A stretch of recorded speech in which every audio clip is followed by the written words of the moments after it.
Hi అండి, welcome to my channel.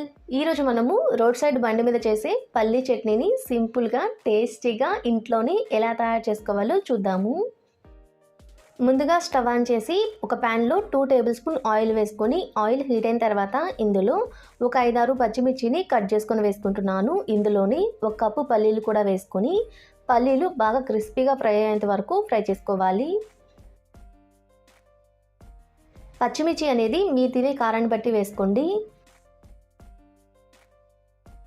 ఇలా పచ్చిమిర్చి పల్లీలు బాగా ఫ్రై అయిన తర్వాత వీటి మొత్తాన్ని ఒక మిక్సీ జార్లో వేసుకొని చల్లారనివ్వండి.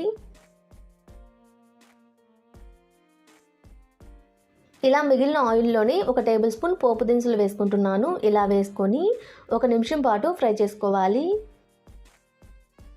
ఇలా 1 నిమిషం పాటు ఫ్రై చేసుకున్న తర్వాత ఇందులో 2 ఎండుమిర్చి, కొన్ని కరివేపాకు రెబ్బలు వేసుకొని మరోసారి కలుపుతూ మరొక నిమిషం పాటు ఫ్రై చేసుకోవాలి. ఇలా ఫ్రై చేసుకొని స్టవ్ ఆఫ్ చేసి పక్కనుంచుకోండి.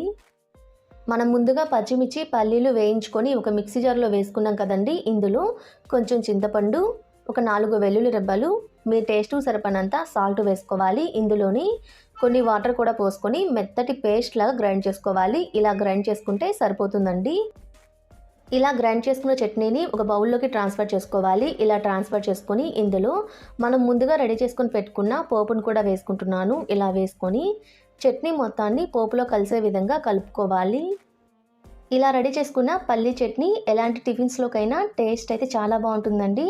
మీరు కూడా ట్రై చేయండి. మా వీడియో మీకు నచ్చినట్టయితే మా ఛానల్ని సబ్స్క్రైబ్ చేసుకోండి. Thanks for watching.